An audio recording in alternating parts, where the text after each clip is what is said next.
What is up, YouTube? What's up, guys? Back at the beach again. Last summer vacation of 2019. So yeah, we are here in Pensacola, Florida. I know a lot of people were concerned about Florida with the hurricane, but unfortunately, this area, the Panhandle, is really close to the Alabama area, is not going to be affected by the hurricane. Actually, the hurricane is actually starting to shift towards the Carolinas. So anyway, I wanted to do a video. I was going to do it last night, but it was too late last night. I wanted to really focus and also let you guys get this beautiful view behind me. But I wanted to do a video. I get this question a lot, and this question is, Courtney, how much money can I make in the carpet cleaning business? Now, excuse me, guys, I need some sunglasses. How much money can I make in the carpet cleaning business? And guys, really, there's no answer to that question.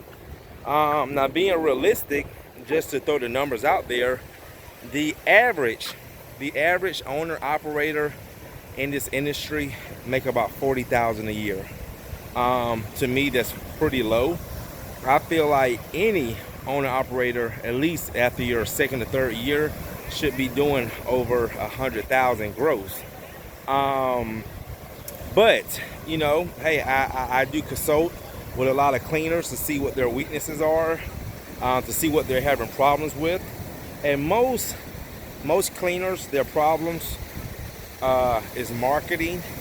Marketing is the #1 problem I see, why most cleaners can't get over that hump.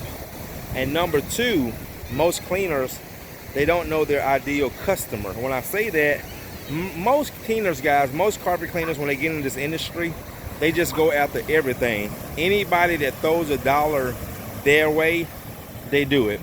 And me, guys, I stopped doing it a long time ago.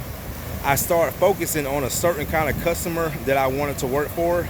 And ever since I started doing that, guys, my business has skyrocketed because I was focused, you know, not just doing this job and that job, and this customer called me and driving 50, 60 miles across town. I had to stop doing that, guys. I had to really re-strategize and focus on what I really wanted. And I had to focus on my ideal customer. Now, the one thing I will say about this carpet cleaning business, the beauty of this business, what I definitely try to get a lot of people to understand, the beauty about the carpet cleaning industry, guys, there is no right or wrong way, okay? When I say that, you have different methods, okay? You have different business models. You can be an owner operator. You can be a small single 2 or 3 truck operation. You can be a large multi-truck operation. You can do residential. You can do commercial. You can do both. You can work for the high end, middle end, low end. And there are so many services that you can offer in this business, not just carpet cleaning. You can do upholstery cleaning. You can do tile and grout cleaning, hardwood floor cleaning, mattress cleaning, draperies. I mean, the list just goes on and on. Pet odor, which is a whole service within itself. Actually, that's my #1, my #2. Well, actually, my #1 after carpet cleaning. That's my #1 highest sale is pet odor contamination treatment. Okay, and then protection, and then upholstery. Okay, and then tile and grout and hardwood. So I offer like 6 different services within my business. All right. So with that being said, there's a lot of services that you can offer that can also help your bottom line. You just don't have to be a carpet cleaner. You just don't have to work in residential. You can do commercial. You can do light commercial. You can do heavy commercial.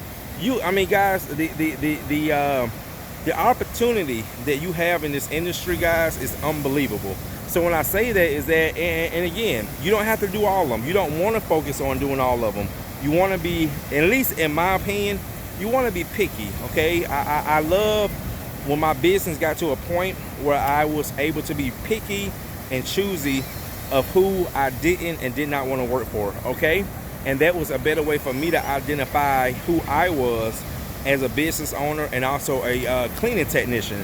So, but when it comes to this question, how much money can you make? Guys, there is no answer There is no somebody can tell you, oh, you're going to make 100,000 your first year. You're going to make 10,000 your first year. You're going to make $1 million your first year.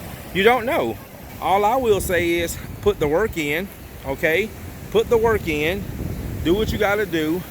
Understand what you're doing, okay? A lot of people don't understand what they're doing. Put the right people in place that can help you if you need help, all right? And understand what business model you want to follow and who's your ideal customer. Once you can understand that and you can put that in place, guys, the sky's the limit, okay? One thing about me, you guys see my videos, we're about 95% residential. We typically work for the upper middle class. We don't work for the low end, and we have very few high end customers that we work for. So our customers are usually the middle class. We do very, very small commercial jobs, and that's by choice. When we do commercial jobs, it's things that we want to do because, again, we're picky and choosy what we want to do in our business. I'm a 2-truck operation. Just became 2-truck operation this year, which I'm loving it. And yeah, guys, it's just the way we choose to do things here at Truman Steamers. So hopefully this video can help some of you guys who asked this question, who want to get into business, or if you're already in the business. And sometimes, guys, don't be afraid. Don't be afraid to revamp your business. I had to do it numerous times. I had to revamp my business numerous times. And sometimes you just got to go back to the drawing board. If things aren't working your way, if things aren't, basically going in your favor, guys, don't be afraid to go to the drawing board and restructure your business, because the longer you keep doing it the wrong way, the longer it's going to take you to get to where you're trying to go, okay? So if you see that your business model is not working, if you see that your business isn't making money, it's not going in the direction you want it to go in, guys, stop the bleeding, okay? You heard that saying before. Stop the bleeding, okay? Stop it, all right? Don't keep doing it like I did for 5 years, and then 5 years, guys, I got nowhere, okay? Nowhere. And I had to start over. So anyway, guys, we're about to enjoy this weekend. I hope you guys enjoy your weekend. Have a safe, happy Labor Day. Courtney Lee, see you in the next one.